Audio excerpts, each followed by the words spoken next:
Thank you for watching. Here we go. You know, I decided to get out today and do this car show that benefits the VFW, and there's so many nice cars out here, so I'm gonna do a quick walk here. It won't be a real long video, but I'll show some of these cars. So here we go. All right, look at this. All these cars here. There's mine. All these right here.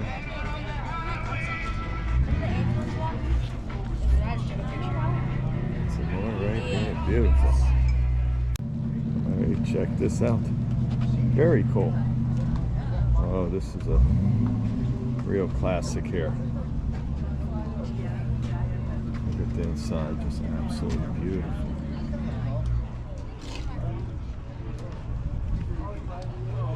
They do have hot dogs there. You got three?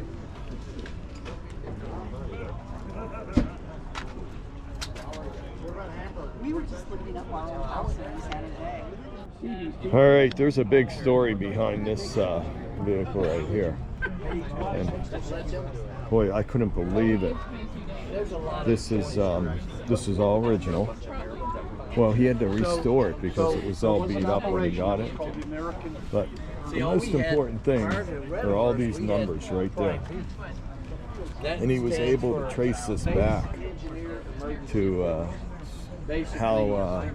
where this was, and some original pictures on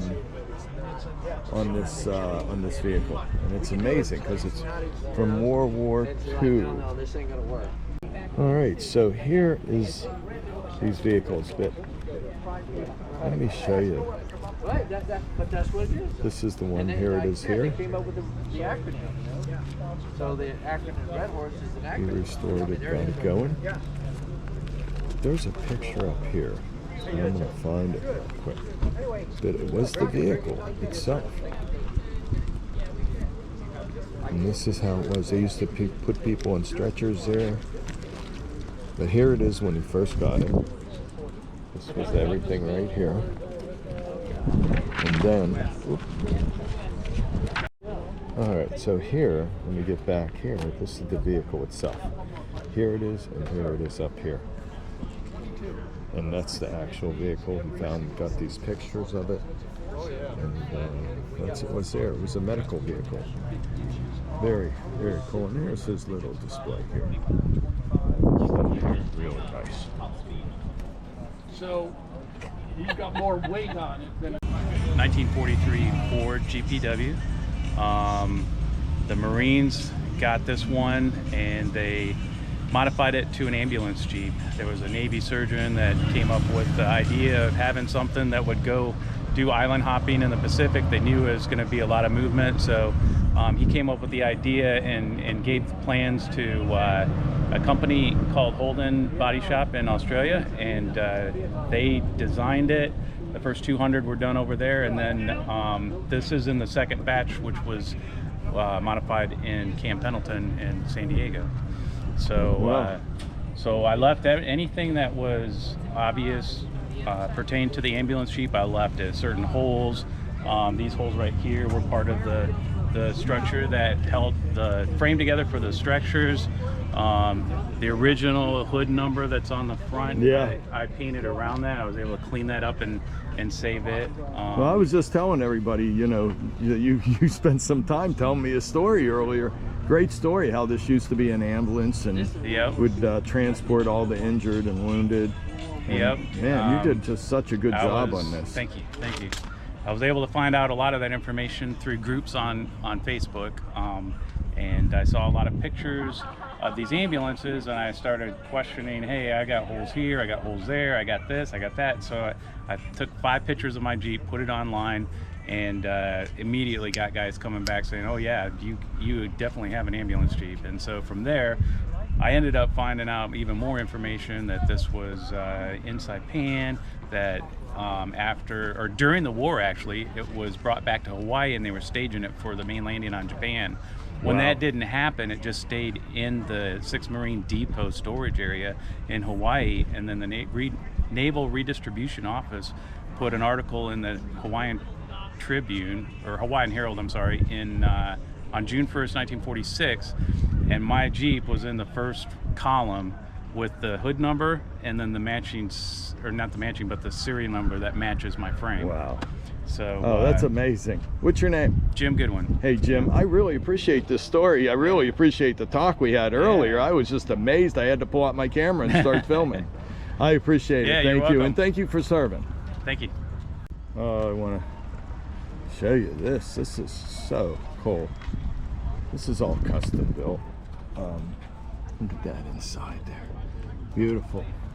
And he put the engine in the back here. Look at the split window. Look at that there. Very, very nice. Bicycle tires.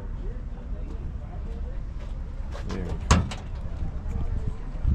All right, this is the owner of this car right here. I seen this at another car show, but I didn't film that day. Oh, And what's your name? Gary Swords, S-W-O-R-D-S. Hey, Gary, what is this? This is 39 Dodge, highly modified. I guess you'd call it a resto mod, but it's a mid-engine car now, and it's been chopped and channeled and narrowed and lowered almost beyond recognition. But Did you do the work, or were you lucky enough to have it done before you got it? no, it took 10 years, over 10 years to build it. Wow. I designed it along with Metal Union, a group in a really talented bunch of guys in Lilburn. And now Oh, they're in wow. Hartwell. And you did the whole design on this. Yeah, I did. Remarkable. I got to tell you, when I seen this before, I'm like, I don't know what it is, but this is the nicest car at this car show. And then I voted for you. Oh, great. Well, I appreciate it. Thank you so much for your time. Are you welcome? Wow. This car is a Packard. And I may have had this on my show before. It's just so beautiful. I'm going to put it back on if it hasn't been, or if it has been. And here, take a look at the inside. Really nice. Look at the jump seat back here. Very, very nice jump seat. Wow. Man, this just looks too nice. Very nice. Really, really nice. Beautiful car. 64. You gotta think, 1965. Very, very cool. You know, I remember driving around. Wow, this is one I've never seen before. Take a look at that engine. This engine is all electric. The guy took everything. He totally custom built all of this and made it all electric. And everything inside works off of electric. The air conditioner, everything. And look at this inside here. It's just beautiful. And then let me take you around back here. And again, there it is. Oh, very nice. And this where the whole trunk would be and everything. Well, my And Cadillac spare was tire. 19.5 feet long. But this is all electric right here. And right here is where you plug it in. Series 62. And that's it. Beautiful. How you doing, sir? Oh, good. How are you? Doing good. Beautiful vehicle here. Thank you. Thank you. Thank you for serving. Thank you. Look at this here. How are you, man? Doing good. Beauty. Very, very nice. Good to see you, brother. I recognize you from. That's it. All right, this is the owner of this Jeep here. How you doing? And what's your name? Lori Sparks. Hi, Lou. Tell me about this. Oh, this Jeep came out of Texas, Fort Hood, Texas. The story is a colonel somehow got it off the base, don't know how, and he kept it for a few years, and another guy bought it out of Houston and was gonna do this to it, you know, fix it up and put it in shows and whatnot, but life, so he ended up putting it in a Connex box for about 10 years. So when he put it up for sale, I seen it. I flew to Houston to get it. Wow. I picked it up in Houston, put it on a trailer, and brought it home. Wow. Brought that's it back to amazing. Atlanta here. Oh, that's great. Good story. So these replaced the M38A1, okay, which was a Jeep. This is not a Jeep. A lot of people call it Jeep, and I don't really correct them much anymore. But how you can tell is the grill. Oh, you just look at the grill. You see the Jeep I'm gonna grill over take there. a walk around here and take a look at this The grill. Jeep grills are all vertical, and this one's horizontal. Oh, In fact, yeah. in 1959, when they made the first one of these, they made the grill like that. Oh, and, wow. and the military said everything looks good except that trademark grill we can't allow on there because that's patented by Jeep. So they said, oh, so they just turned it sideways. And There you it go. is. So a lot of people call this a Jeep, but it's actually a mutt. Oh, wow. And you know, military's got their acronym, so there you go. This is amazing. And I've got this one dressed up like a Red Horse mutt because when I was in Red Horse in 1980s in Korea, Right. this is the one we had. And then I moved PCS to Florida, another Red Horse unit. We had the same one, so we Wow. had these and drove these for quite a while. That's great. So I said I got to make mine a mutt, You take it. like I drove. There it is, the Red Horse. Red Horse also is an acronym. Oh, yeah, look at that. It's there the same we as the go. Navy Seabees.